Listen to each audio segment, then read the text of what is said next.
We just bombed Venezuela proper. Welcome aboard.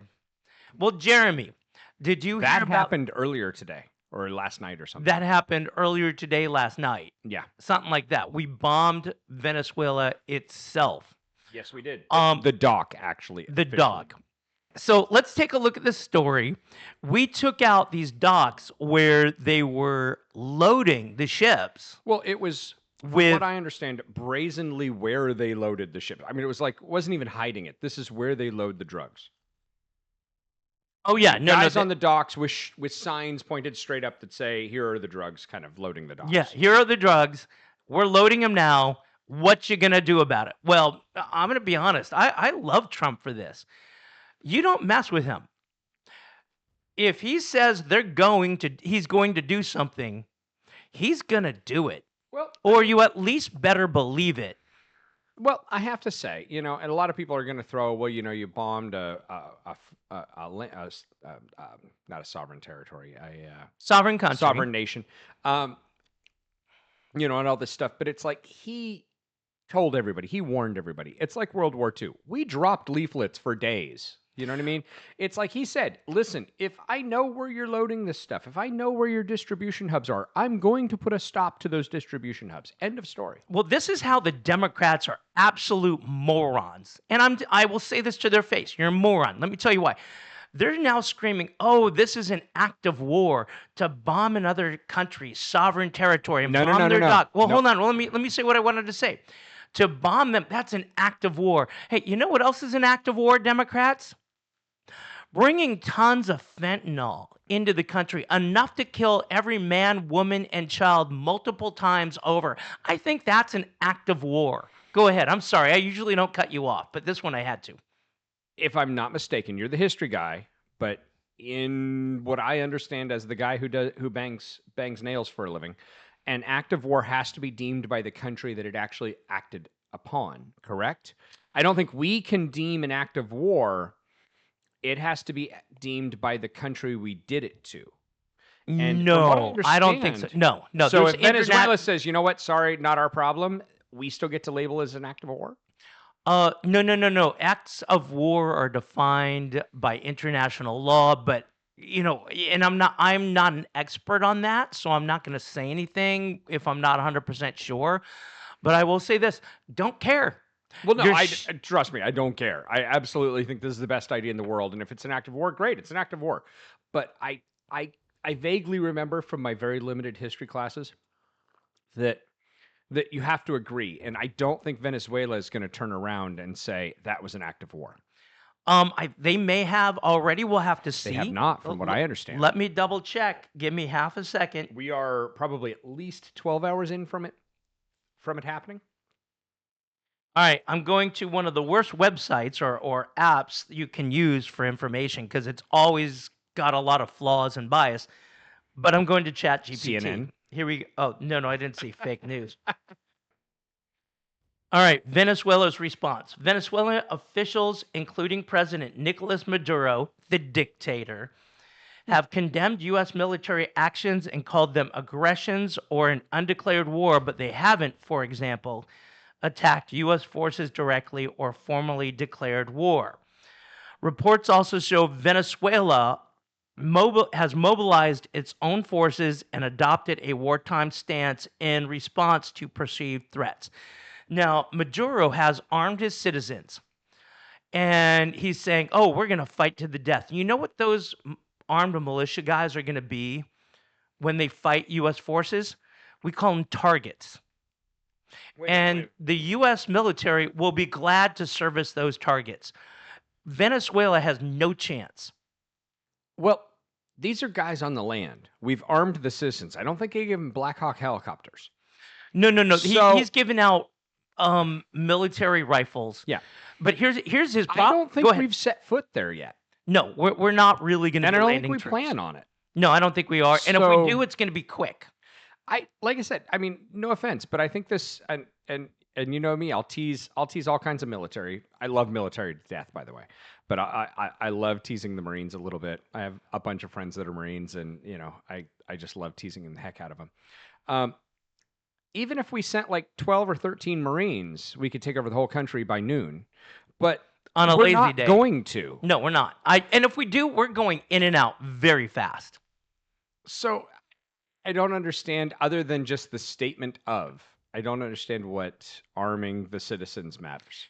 They think that we're going to do this big time land invasion. They just don't understand that a militia could take on Colombia, could take on, I don't know, the Somalian army. A militia could do that. You are not going to take on the U.S. military with a militia, and especially because you're not even talking even basically trained militia. These people have never been in a firefight. These people will break and run so fast. Here's what Maduro should be really thinking about. You vote in socialism.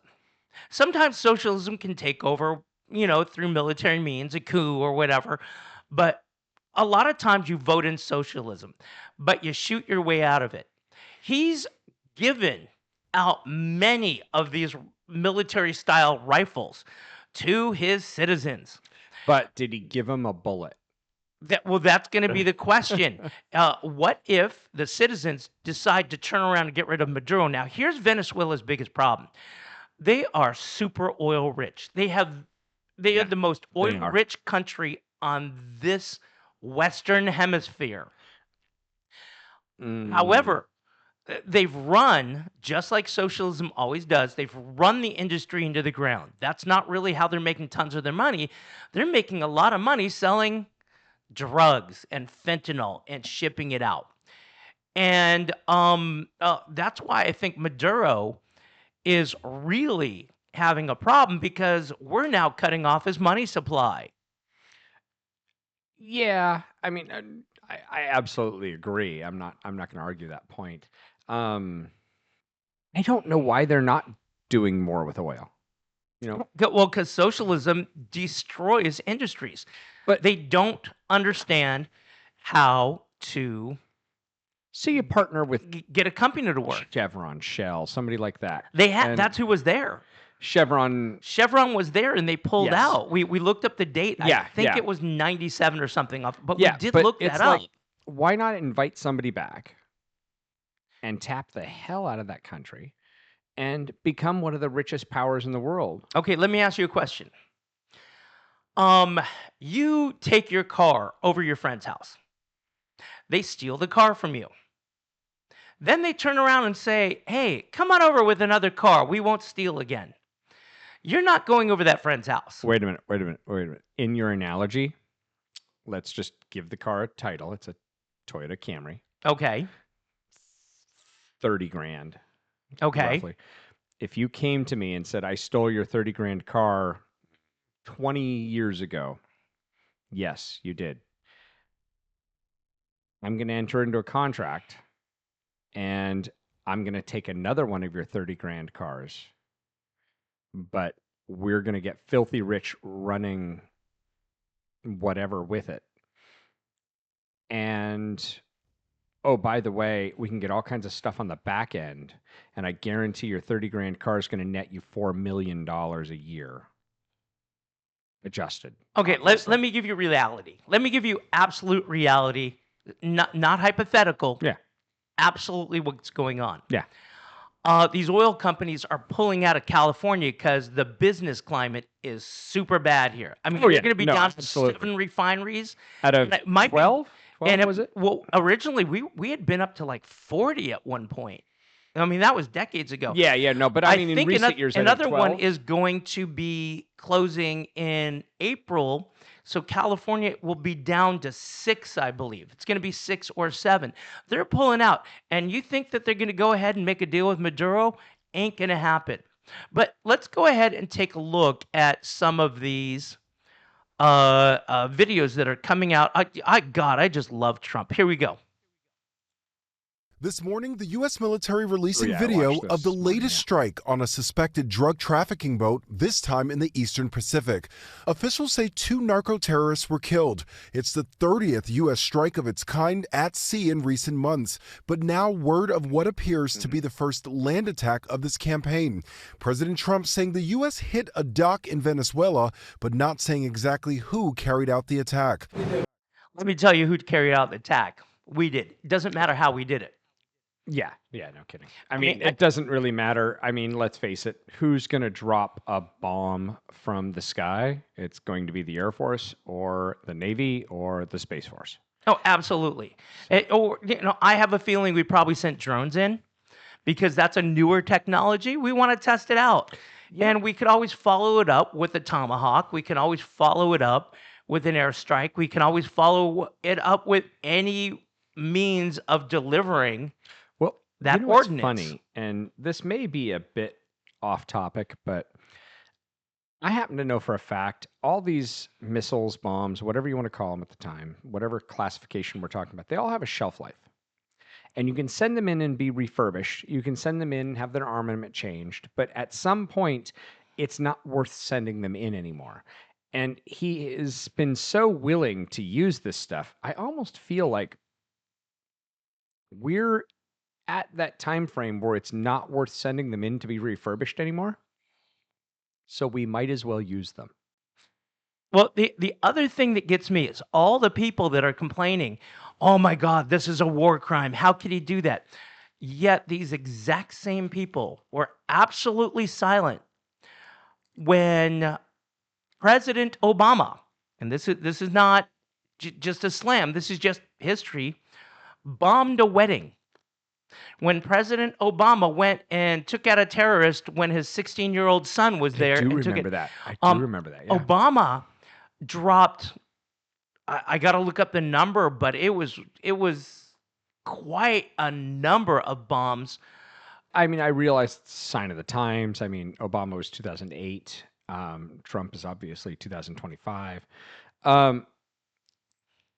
Smart bombs have gotten cheaper. I know that sounds silly to say it that way, but it does. And so I want to say also that he's using guided missiles, and guided means something completely different now than it did 20 years ago. Well, Obama had guided missiles, but they're more accurate. Yeah, I was going to say, they're I much think more it accurate. was a case because I vaguely remember this. I've been out of the game for, gosh, it's been 8 years, 9 years, almost a decade that I've been out of this game of the defense world. But you know, it was always said that every 5 years we can cut the number of armament we need by a third just for accuracy's sake. Meaning that if we needed 3 missiles to do the job, we can get away with 1 now because we're that much more accurate with it. And so it could be a case of, I'm playing devil's advocate here, but that Obama did need that many to get the same amount of work done. Could be. But I think the idea that Trump is willing to stand up and say, no, we are going after these targets that are not full-fledged actual military. They're drug dealers. They're terrorists. They're this. I think that's admirable. Which now the Democrats are in a tough position because Trump's taking out the drug dealers. The Democrats are stuck saying it's not nice to unalive drug dealers who are killing tens and hundreds of thousands of Americans every year, every decade. They're stuck defending the bad guy and going against the guy who's saying enough is enough. Let's go back to this video here and see what else it has to say. Well, it doesn't matter, but there was a major explosion in the dock area where they load the boats up with drugs. They load the boats up with drugs, so we hit all the boats, and now we hit the area. The president was asked if the facility was taken out by the military or a separate entity like the CIA. I know exactly who it was, but I don't want to say who it was. But it was along the shore. President, I'm fine with him not saying who it was. We took the drug dealers out. You want my honest opinion? Go ahead. When he said, it was along the shore. Come on. It's Navy. It's Navy. It's Navy or Air Force. Navy. It's Navy. It's Navy. It's Navy. I think, well, at the end of the day, I got to be honest. I'm thrilled to see a president standing up for America. Yeah. After 4 years of President Potato, why do I keep calling him President Potato? I'm sorry. I should respect Joe Biden. After 4 years of President Potato, oh, there I go again, doing absolutely nothing. In fact, not being in charge. It's nice to see a guy in charge, and the Democrats are hating it because all they can say is he's the orange menace. All they can say is everything he's doing is so against the norm and so against humanity. When Obama, when Clinton, when both Bushes, when Reagan, they all were doing the same exact thing. I feel that at times he could be a little bit more tactful. I agree. But I do also agree that you don't get in this world, and you don't get very far in this world unless you're kind of rough and gruff and a little bit willing to shock the world. That's Trump in that sense. He is a typical New Yorker. I have some family that are New Yorkers, and they, not to his extent, but they have that kind of, no, it's your damn fault kind of attitude. And so, I mean, I assume if we'd gotten some guy from Wyoming, it'd be a different story, But as that goes, I think Trump makes the hard decisions, and I think he puts us first. And if you want any proof of that, go back to the 1990s and read articles about him. Well, when he was a Democrat, Absolutely, and he was a mostly Democrat. supporting Democrats. Yeah. And here's the irony of the whole thing, and I'll leave it at this. Trump used to be a Democrat. Elon Musk used to be a Democrat. Yeah. Tulsi Gabbard used to be a Democrat. I used to be a Democrat. RFK Jr., Democrat. Yeah. Democrats have lost the plot. I thank God for what Trump's doing. And Dictator Maduro, the U.S. military and the President of the United States know exactly where you're at this very moment. And with that, we'll see you at the next stop.